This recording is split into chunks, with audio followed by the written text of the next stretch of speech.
Hi, this is my review of Advanced Dungeons & Dragons Monstrous Manual. As many of you know, this is one of the 3 core books for Advanced Dungeons & Dragons, or AD&D. It presents a nice variety of adversaries and maybe even allies for your characters to encounter and fight them or negotiate with them. It's a pretty good book, actually. Well, let's talk about the physical qualities of the book. The qualities are the same of the other 2 books, the Player's Handbook and the Dungeon Master's Guide. It's very sturdy. It has some pretty cool illustrations. I will show a few of them as I review the book. This one has some scratch marks here and there. Those white corners over there, and some marks and scratches. But overall, it's still in one piece. Considering how many times I've used it, it's still in pretty decent shape. However, the paper is starting to get a bit yellowish. Well, the organization is pretty good, actually, pretty easy to understand how to use the different monsters and NPCs. And I really can't find like a major negative thing about this book when it comes to the quality of it. Well, let's talk about the contents of the book. First, they give you like an introductory page telling you how to use the book, mentioning the different sources where they got different monsters contained here. You have monsters from the different campaign settings such as Spelljammer, Forgotten Realms, Dark Sun. There are even some Ravenloft ones, I think, like Bone Golem and such. This is actually a pretty handy book. Well, at least it was when back then, because back then you only had like separate sheets of monsters. You had monster compendiums, and they were like a bunch of sheets that you had to put into a folder, but this book just grabbed all the monsters and put them together in a single comprehensive tome. So it was actually pretty useful back then. Well, concerning the information that you get with each monster, you have information such as organization of the monster, diet, activity cycle, the treasure that monster keeps, if any, the alignment, armor class, movement, and all the necessary stats. However, what I really like about these monsters is that they really give you a lot of background information to each one of them. Even if it's just like a few paragraphs, you get enough information and that serves sort of like adventure seeds. Not many bestiaries have that amount of information condensed into just a few short paragraphs.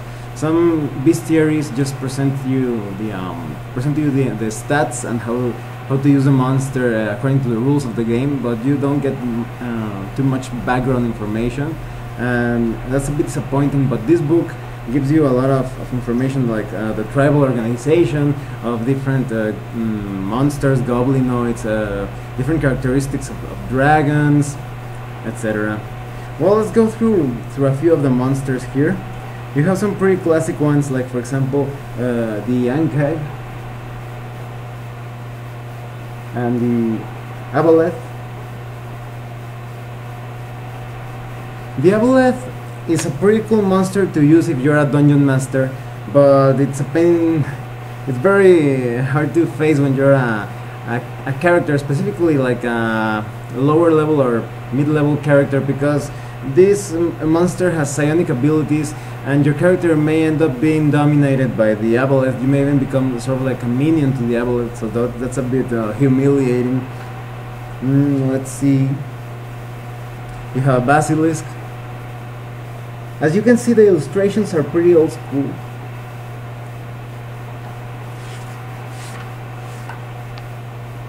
You have a broken one, which is great to use in sort of like mad scientist kind of adventures with an NPC like Google Mad Scientist or something, or Wizard. You have a Brownie.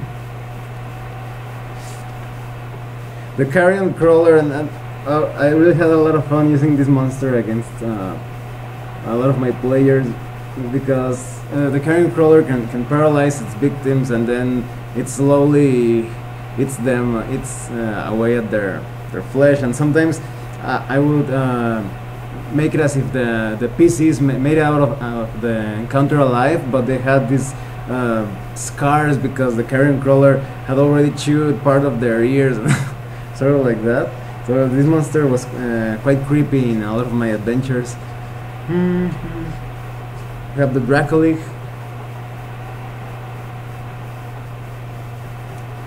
And you have a lot of dragons. You have all the chromatic dragons that are evil, of course. Let me show you a few of them. You have the blue dragon and the green dragon. You also have some of the good ones, the metallic dragons, such as the the copper dragon and the bronze dragon. You have a bronze dragon and a copper dragon. Let's see what else. This deserves a special mention. You had the Vatesu, which are basically demons. But back then, oh sorry, there we go. Back then, I always wondered why they call these monsters Vatesu and not demons or I don't know, different demonic names. But then I found out that TSR back then was trying to distance itself from the whole Dungeons and Dragons belongs to the devil kind of thing or deal.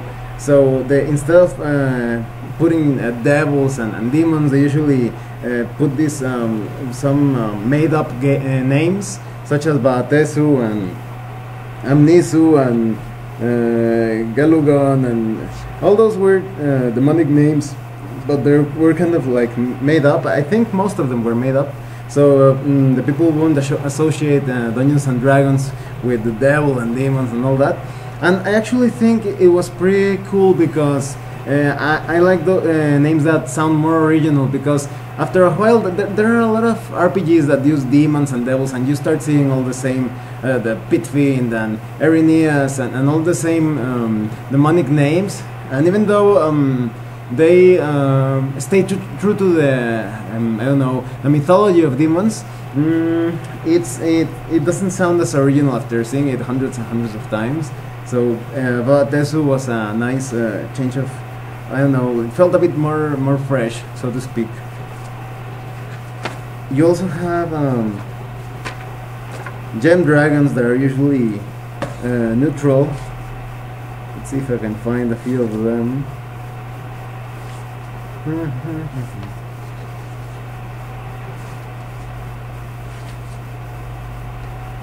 Here we go.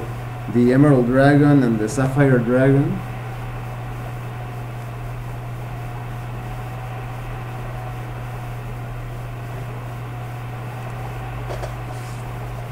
You also get a bunch of genies. Let's see if I can find them. This one looks pretty cool. And this one looks quite sexy.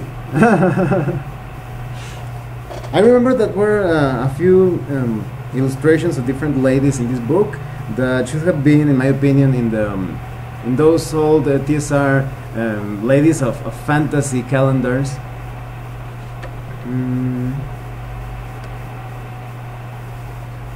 Here it is. You're going to recognize these golems from my review of Ravenloft Monstrous Compendium, I think. The Bone and Doll Golem,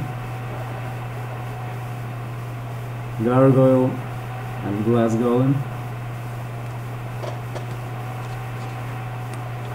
You also have a lot of different classical monsters, such as orcs and goblins and hobgoblins. I remember this one, the crypt thing. This was actually a pretty cool undead monster to use. Well, as a dungeon master, it felt pretty cool, and for a player, this represented a source of despair, because this thing has an ability that teleports. It can basically teleport the entire party to different parts of the dungeon, even some levels above or below, and different directions, maybe east, west, etc. So it's actually pretty disturbing when you're trying to navigate through an unknown dungeon, and suddenly this thing teleports you the gods know where, and you try to figure out if you can face the challenges in that level where you ended up. Maybe you're in a very dangerous level with monsters beyond your level as a player character. So it's quite scary when you get teleported by these things. You also get a hook horror, a homunculus.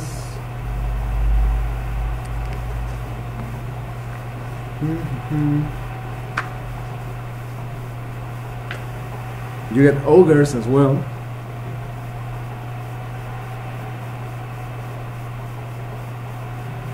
I remember I always thought that they should have switched some illustrations. For example, you get the illustration of a dryad here, and you also get an illustration of nymph, I think. Let me find the illustration.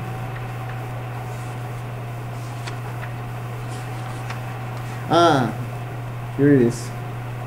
Now the nymph is supposed to be incredibly beautiful, blindingly so, but this illustration didn't seem as beautiful as I would have imagined a nymph to be.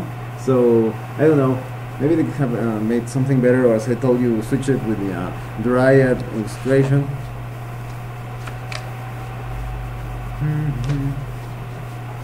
We also have a remoras.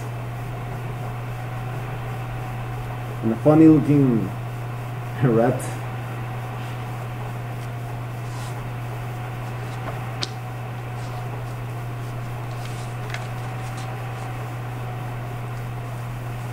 You also had a Wimic.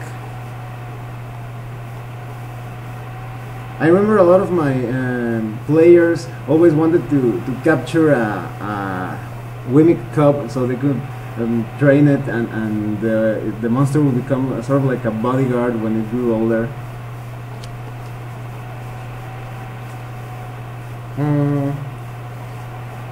Of course, the Tarasque, classic monster. This Tarasque looks actually pretty cool, because in Dungeons and Dragons 3.0 it kind of looked like that, like a big dinosaur, and here it looks really, I don't know, really fearsome and evil. And they even give you a lot of background information that it comes maybe related to a princess in the plane of shadow or something. Let's see what else.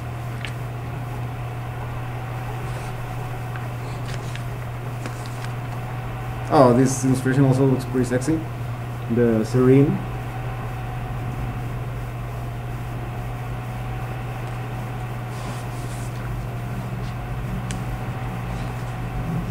Now at the end of the book you have an appendix on how to create your own monsters and different monster summoning tables. That's pretty cool. You also get an appendix with different, almost like a quick way to create NPCs from different character classes, of course. And you have an index, and well, that's pretty much it. Well, what do I think about this book? I think this book is great. I like it how you have all these stats over here in the in this part right here, and they don't really overwhelm you, and you also have different special abilities for that monster listed in a few paragraphs below, but it doesn't seem, I don't know, too cluttered and bloated, because a lot of bestiaries sometimes seem too overwhelming with so many different abilities and stats that the monster has. So this is a pretty simple book to use, so that's pretty cool, and the illustrations in general are great. There really isn't a strong negative point. You have a good selection of undead and goblinoids and dragons and aberrations to create almost any kind of adventure that you would want to run almost any type of encounter. So it's a pretty good book. I have a lot of fun memories about using this book. So if you want to try Advanced Dungeons and Dragons, you should get this Monstrous manual. Well, thanks for watching my review. If you have any comments or questions, please let me know, and see you later.